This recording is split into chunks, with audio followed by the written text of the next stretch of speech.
Bonjour, je m'appelle Sylvia Cordonnier et je suis consultante et formatrice en Chimendunjia, en Feng Shui et en Bazi, aussi bien pour les débutants que pour les personnes confirmées.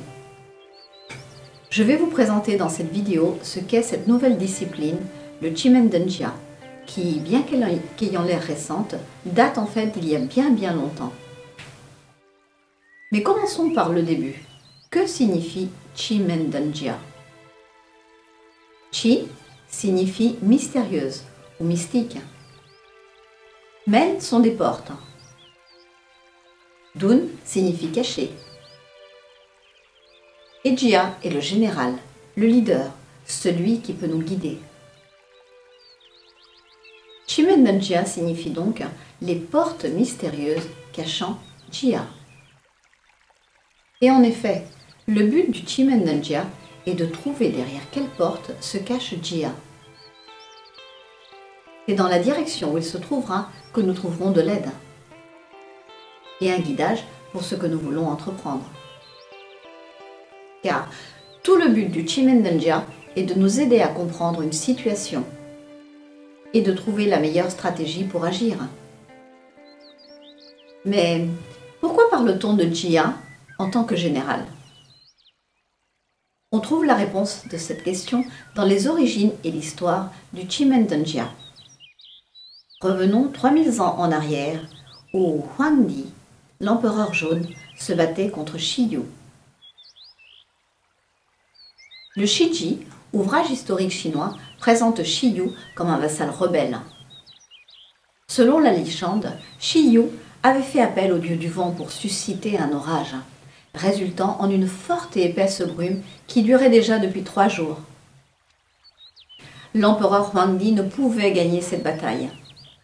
Il était désespéré, ses hommes épuisés. Il pria donc pendant plusieurs jours pour trouver, en cherchant l'inspiration, et la Dame des 9 ciels lui apparut. Elle lui transmit, entre autres, la connaissance sur le Chimendunjia. Grâce à ces connaissances, il construit un chariot magnétique qui pointait vers le sud et leur permit de sortir de cet épais brouillard. C'était la première boussole. Il put ainsi vaincre Shiyu. On dit que cette connaissance lui permit de gagner 56 batailles. Et il est depuis considéré comme un grand personnage historique et le père de la civilisation chinoise, de la médecine traditionnelle chinoise, des arts martiaux et des bases des sciences métaphysiques chinoises. Le Chimendunjia se transmit et fut affiné au fil des différentes périodes par l'expérience dans la stratégie de la guerre. De fins érudits et stratèges de cette époque nous ont laissé de multiples ouvrages dont certains sont utilisés et bien connus de nos jours, tels que l'histoire de la bataille de la Falaise Rouge, célèbre bataille de l'époque des 3 royaumes, où Zhou Liang et Zhu Yu, les stratèges militaires de Liu Bei et Sun Quan, furent les artisans de la victoire de cette bataille contre Cao Cao, même s'ils étaient largement surpassés en nombre. Le Chimendunjia leur permit de trouver le moment exact où le vent tournerait, permettant à leur attaque d'aboutir.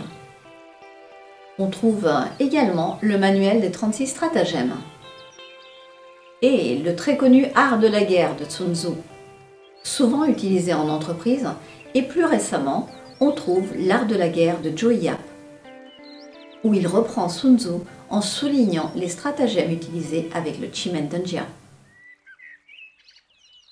Le Chimendunjia est donc né et a évolué au départ comme une méthode de prévision pour comprendre où se trouvait l'ennemi, comment il était disposé, quelles étaient ses intentions, puis pour pouvoir établir une stratégie en fonction de ces éléments. Il existe aujourd'hui 5 méthodes d'application du Chimendunjia, dont certaines ont découlé des 2 méthodes de base, prévisionnelle et stratégie. Chacune de ces méthodes apporte des informations et des outils différents. Le Chimen spirituel nous permet d'une manière très large et en combinaison avec le Chimen destiné de comprendre et faire appel à nos pouvoirs d'intuition. Le prévisionnel nous donne une compréhension de l'état actuel des choses de ce que nous avons mis en place et du résultat possible d'une situation, et nous permet de mettre en place par le Chi-Men Stratégie une suite d'actions à mener pour modifier notre environnement et atteindre le résultat recherché de manière positive. Et enfin, le Chi-Men Feng Shui nous donne un diagnostic à distance du Feng Shui d'un lieu et des éléments à résoudre pour l'améliorer. Avant de vous expliquer en quoi consiste chacune de ces méthodes, un peu plus en détail, il faut comprendre sur quel principe fonctionne le Chimendangya. Nous savons que le passé est fini, il est fixe, il n'est pas modifiable. Le futur n'est pas encore, tout est à faire. Le passé modèle notre présent, mais nous pouvons choisir notre futur en agissant sur notre présent. Le passé nous a fait mettre en place une certaine dynamique dans notre vie, mais si nous arrivons à mieux nous comprendre, à savoir quels sont nos modes d'action, nos freins, notre potentiel, si nous pouvons comprendre quel effet l'action que nous voulons entreprendre pourrait avoir sur notre futur, si nous pouvons modifier le résultat de cette action, en changeant cette action ou la façon de la mener, nous pouvons changer notre futur. Le Chimendangya permet de faire un travail sur soi, avec des outils clairs et des voies d'accès.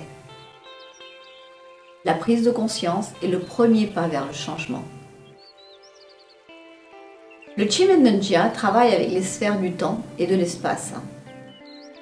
Il nous permet de trouver le bon moment, le bon timing. Il nous indique le bon endroit pour entreprendre la bonne action. Et enfin, le spirituel nous donne accès aux aides que nous avons et qui nous accompagnent en tout moment.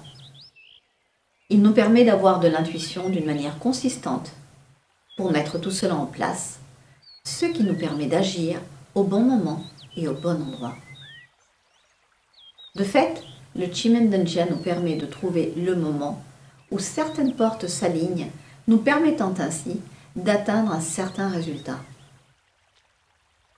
Il nous permet de prévoir le résultat potentiel d'une action, comme par exemple, est-ce que j'ai des chances de réussir l'examen que je dois passer? Ou encore, est-ce que ce changement de carrière est bénéfique pour moi? Ou est-ce que ce serait favorable que je me mette à mon compte? Ou bien est-ce que cette relation ou ce partenariat nous serait favorable? Si le résultat nous est favorable, ne changez rien à votre cours d'action.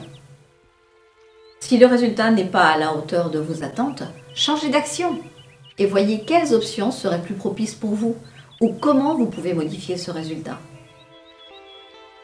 Si je cherche un résultat en particulier, qu'est-ce que je dois mettre en place? Quelles actions dois-je mener pour mettre toutes les chances de mon côté? Quelle stratégie dois-je établir si par exemple je veux lancer une campagne publicitaire ou un nouveau produit? Ou bien si je veux vendre ma maison, ou si je veux entreprendre des études. Et quelles actions dois-je mettre en place? Cette charte est une charte horaire tirée du livre Chimendangya 540 Structure Yin de Joya, mon maître, par qui j'ai appris le Chimendangya à la Mastery Academy of Chinese Metaphysics de Kuala Lumpur en Malaisie. Chaque charte se décompose en 9 carrés, aussi appelés 9 palais. Chaque palais a différents éléments qui nous donnent certains renseignements en fonction de ce que nous recherchons. En Chi-Men Destinée, nous avons un des 8 palais qui est notre destinée. Dans ce palais, la déité nous indique de quel type est l'intuition à laquelle nous avons accès. Ces déités donnent l'influence de l'énergie universelle ou de l'esprit. Le mot déité représentant une énergie et non un dieu rattaché à une religion quelconque. Il faut savoir que le Chimendangya n'a aucune association ou connotation religieuse. L'étoile nous indique notre caractère, nos rêves, ce que l'on aimerait faire. La porte nous indique comment on agit, si on peut ou pas le faire. Ce que l'on voudrait faire, et si c'est facile ou difficile pour nous. Les troncs nous indiquent si on le fait ou pas, le résultat final. Puis, en fonction de notre palais de destinée et du lien avec les autres palais, on peut comprendre ce qui nous vient facilement et qui nous motive, ce qui est difficile pour nous, comment on perçoit les choses, ce qui nous freine, nos peurs, nos liens karmiques, les expériences que les différentes parties de notre vie nous apportent et comment elles nous amènent à comprendre ce que l'on doit faire et être. Et surtout, comment utiliser tout cela.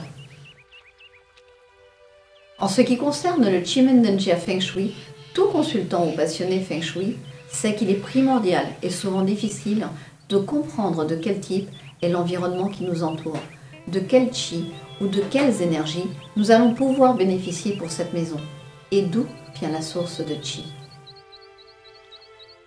Le Chimendeng nous donne un diagnostic avant même de nous rendre sur le lieu. On peut comprendre s'il y a un problème intérieur ou extérieur. Où se trouve ce problème et comment régler ce problème. Le Chimendeng nous donne des informations et des outils pour utiliser le pouvoir de l'énergie universelle en utilisant le bon chi à un moment en particulier. Si l'on sait ce que l'on veut, les miracles peuvent avoir lieu. J'ai été formée à ces diverses disciplines par différents maîtres et écoles et je suis diplômée de la Mastery Academy of Chinese Metaphysics de Kuala Lumpur en Malaisie par Joey Yap. Vous pouvez consulter mon site www.evolution-fengshui.com pour avoir de plus amples informations et pour avoir les prochaines dates de formation.